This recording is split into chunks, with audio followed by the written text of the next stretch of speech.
L'invité de la bonne heure ce soir s'appelle Pape Samba Sey. Pape Samba Sey, bonsoir. Bonsoir, Ndeye Fatou. Présentez-vous. Voilà, c'est Papa Samba Sey, du mouvement des enseignants patriotes. Voilà, et membre de la section PASSEF Tivaouane Peulh Niaga. D'accord, merci Monsieur Sey et bienvenue. Et puis le président de la République, Bassirou Diomaye Diakhar Faye, prête serment le 2 avril.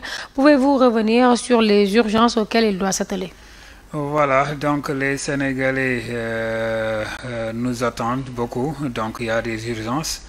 Et comme stipule le programme, donc c'est dans le domaine de l'éducation, de la santé, de l'agriculture, de l'économie en général, mais aussi restaurer l'état de droit, et notamment la justice, faire à ce que la justice soit une justice équitable. Je pense que c'est des priorités, mais le plus urgent, c'est que les Sénégalais maintenant souffrent de la vie chère et que le gouvernement, dans de brefs délais, va s'articuler là-dessus pour au moins que les Sénégalais puissent vivre à l'aise. Nous allons y revenir plus amplement au cours de cette édition du soir, mais pouvez-vous revenir sur l'objectif zéro déchet initié par les patriotes? Voilà, c'est important. Comme dit l'adage, un esprit sain dans un corps sain. Mais un corps sain ne puisse s'acquérir sans un environnement sain. Raison pour laquelle nous avons initié Objectif Zéro Déchet. Et également en prélude de la prise de service de son Excellence Bassirou Diomaye Faye. Nous voulons réaliser cela. Et puis vous me demandez tout à l'heure les urgences et qu'il y a des choses qui vont se réaliser d'ici 2 ans, d'autres d'ici 1 an, d'ici 8 mois, 6 mois, 3 mois, quelques semaines. Mais ce qu'on peut réaliser d'ici 1 semaine, c'est de faire du Sénégal un pays propre, les villes propres, des quartiers, ainsi de suite. Et ça, là, donc nous avons un rôle déterminant à jouer en collaboration avec tous les citoyens. D'accord. Comment vous allez vous y prendre? Voilà, donc le message est passé donc, au niveau des quartiers, des cités, des villages, des communes, des départements, des régions. Nous allons nous organiser pour faire un set-setal national. Et que c'est possible. Donc, également après cela, nous allons continuer le travail de l'éducation populaire en sensibilisant la population de ne pas jeter des ordures par terre. Souvent, j'ai l'habitude de partager avec mes collègues, avec des amis, que c'est réalisable. Je donne l'exemple de Rwanda. Du Rwanda. Dans les années 93, il y avait un génocide entre Hutus et Tutsis et que les rues, donc il y avait l'odeur de cadavres humains. Donc, à quelques années après, si on dit que Kigali est la capitale la plus propre en Afrique, moi je dis la plus propre au monde parce qu'en 1993, ni New York, ni Paris, ni Johannesburg, les rues ne sentaient l'odeur d'aliments ou d'hamburgers. Si par exemple Kigali arrive à cette étape, donc, je pense qu'il faut évaluer le progrès réalisé entre ces décennies. Donc raison pour laquelle nous aussi, c'est possible que Dakar soit la capitale. On la compte parmi les capitales les plus propres et que Sénégal aussi soit compté parmi les pays les plus assainis, les plus propres. Voilà. Mais pensez-vous que ce sera facile avec déjà le problème de la bidonvillisation des villes, surtout précisément à Dakar, même si le préfet est en chantier, comme je peux le dire, est en train d'évacuer tous ces quartiers bidonvilles? Je ne vais pas dire j'y crois, je suis convaincu. C'est une conviction. Du moment où notre programme, le programme du président Bassirou Diomaye Diakhar Faye, on l'a vendu aux Sénégalais, ils s'en ont approprié. Avant même qu'ils soient candidats, le programme PASTEF, c'est-à-dire les Sénégalais sont investis à 100%. C'est les Sénégalais qui sont appropriés, les Sénégalais de l'intérieur comme de la diaspora, qui étaient prêts, qui l'ont fait même, qui ont fait énormes sacrifices en dépensant leur argent. Et voyez, vous avez assisté à des cagnottes qui vont à presque plus de 700 millions, 800 millions, presque 1 milliard. Et dans l'histoire politique du Sénégal ou de l'Afrique, vous n'avez jamais vu un parti politique qui bénéficie de la contribution sociale à cette dimension-là. Et que je ne dis même pas que du sacrifice financier, mais également physique, moral et intellectuel. Les Sénégalais sont allés jusqu'à défendre le projet au prix de leur vie. Et que ça, là, je peux dire que dans cette lancée, c'est possible qu'ils s'approprient, quand ils s'approprieront de ce programme, on va les réaliser et on va atteindre l'objectif zéro déchet au Sénégal. D'accord. Monsieur Sey, parlons d'autre chose. On vous a taxé, vous, patriotes, souvent de violents. Comment comptez-vous éloigner cette expression, cette impression de l'esprit des Sénégalais? Voilà, l'expression de la violence. D'abord, la violence a plusieurs formes. Il y a la violence verbale, il y a la violence physique, il y a la violence institutionnelle. Il y a la violence, voilà, et même juridique, hein, je parle institutionnel. Vous avez vu qu'il n'y a pas un parti politique qui a été malmené aussi bien à la hauteur de PASTEF. C'est le seul parti au Sénégal quand nous sommes nés dans les années 70, mais depuis qu'on est là, on n'a jamais assisté de la dissolution de parti, des tracts de militants. On nous a taxé de n'importe quoi. Je pense que cette violence-là, si on dit qu'on nous l'attribue, c'est parce que c'était une réaction. Voilà, il fallait être là. Nous sommes Sénégalais et jamais nous n'avions pas de raison à sortir de ce pays pour aller dans d'autres pays. Sans quoi cette victoire-là ne serait acquise. D'accord. Vous avez donné votre impression, mais je pense qu'il y a une stratégie derrière qu'il faut adopter pour éloigner cette impression. Voilà, non, nous quand les Sénégalais vous collent l'étiquette de je pense pas du tout, parce que la plupart des Sénégalais, la plupart des électeurs ont voté pour notre candidat. C'est la majorité. Oui, ça aurait été, les Sénégalais n'ira pas jusqu'à nous propulser, faire de notre candidat dès le premier tour le président de la République avec un pourcentage très important, 54,84% des électeurs. Je pense que ça, c'est énorme. Et j'en profite, c'est l'occasion pour dire aux Sénégalais, félicitations d'abord à tous citoyens, mais aussi merci beaucoup pour cette confiance. Et que aussi, nous, notre responsabilité, c'est de ne pas faillir à notre responsabilité, d'être là juste pour accomplir notre mission, d'être là pour résoudre les problèmes de l'heure. D'accord. Vous avez tantôt évoqué les questions de la vie chère face aux urgences. Du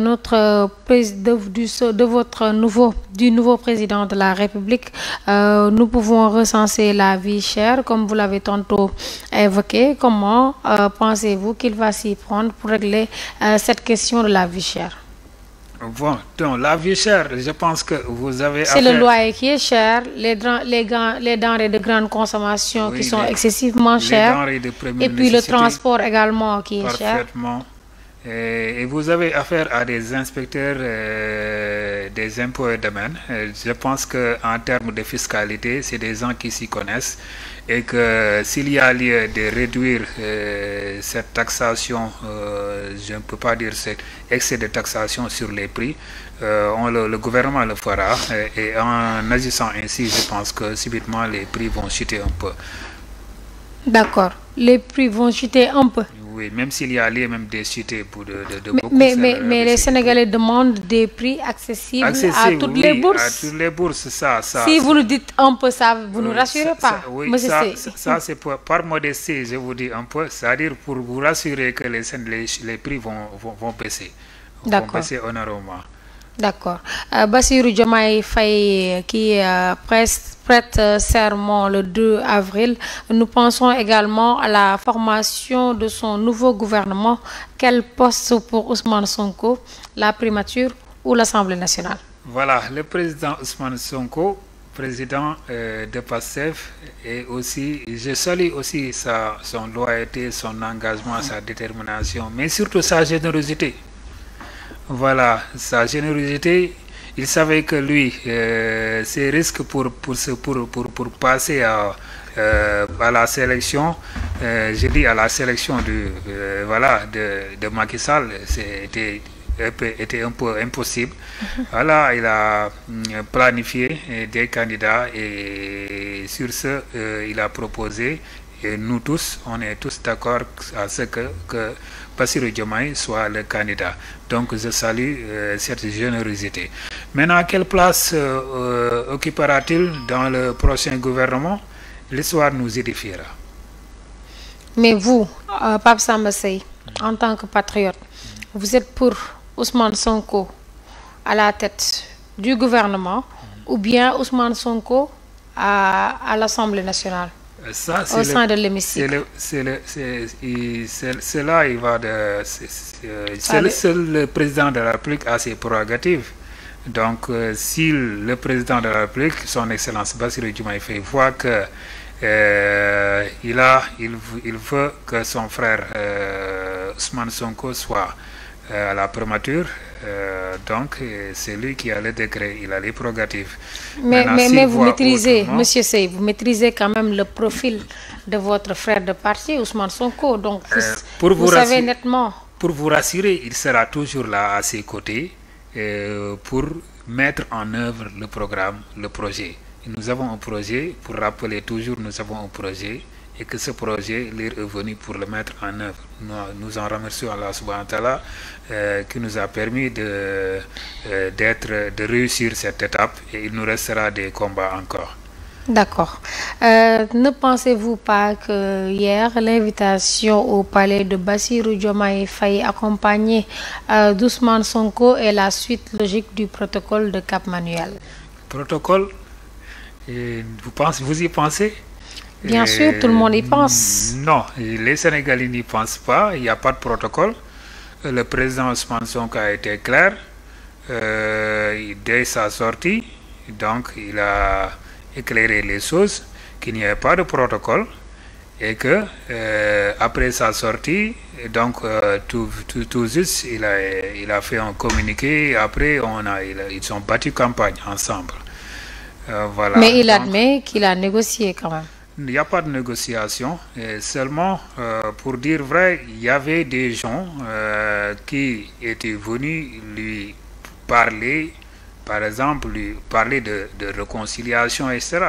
Donc il y avait des gens et des médiateurs, comme Pierre Goudiaby n'était pas, mais il n'y avait pas de protocole. Après, le chef de protocole, Djibindia, s'est prononcé déjà.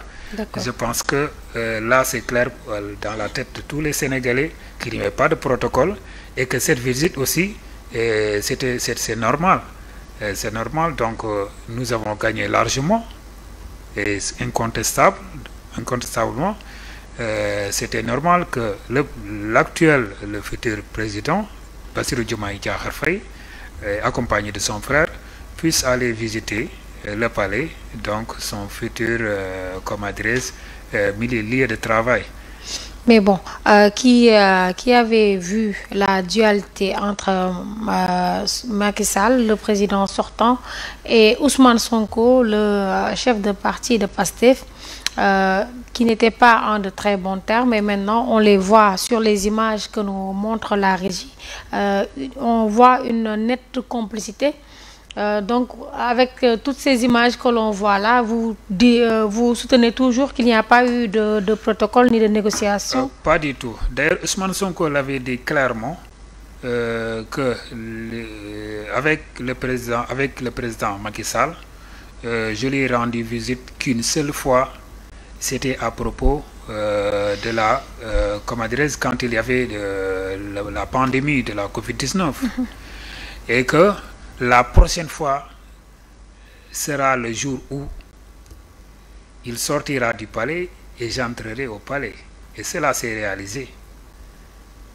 Même si il est entré par une autre porte? Oui. Entre guillemets. Oui, c'est Diomaye mooy Sonko, Sonko mooy Diomaye. Ça, c'est vous qui le dites. On verra. Ousmane Sonko ne ferait-il pas une ombre à Bassirou Diomaye Diakhar Faye? Risquerions-nous pas d'avoir à la tête du Sénégal 2 présidents de la République? Non, pas du tout. Pas du tout. Mais c'est la collaboration simplement. C'est la collaboration, c'est-à-dire gouverner, et si gouverner, c'est pas être là seul à la tête, mais c'est en fait coordonner les actions, parce que quand le président de la République dégage ses politiques, mais c'est les ministères qui mettent en œuvre. Donc il est là pour simplement coordonner. Voilà, donc je pense pas qu'il fasse ombre au président Diomaye Faye, mais qu'il est là pour coordonner, et avec cette complémentarité-là, le Sénégal va en gagner beaucoup. D'accord. Nous avons vu que Ousmane Sonko a traîné beaucoup de foule et Ousmane Sonko aussi a beaucoup de sympathisants, vu son choix pour le candidat Bassirou Diomaye Faye qui est devenu président de la République. Donc aujourd'hui, est-ce que nous ne pouvons pas dire que si Ousmane Sonko quitte Bassirou Diomaye Faye, il va mal gouverner? Non, il n'y a pas lieu même de quitter Diomaye Faye. Et donc, ils vont gouverner ensemble, ils vont gouverner en collaboration avec son frère. Mais l'institution, c'est Diomaye. C'est lui, oui, c'est lui. C'est lui le président de la République. S'il continue à avoir besoin de la contribution, de la collaboration d'Ousmane Sonko, il sera là toujours. S'il aura besoin de la collaboration de quelqu'un d'autre, de ses frères, comme par exemple El Malick Ndiaye, comme par exemple Fadilou Keïta, comme un autre, tel, ils seront disponibles à ses côtés pour collaborer au bénéfice des Sénégal, au bénéfice de la nation.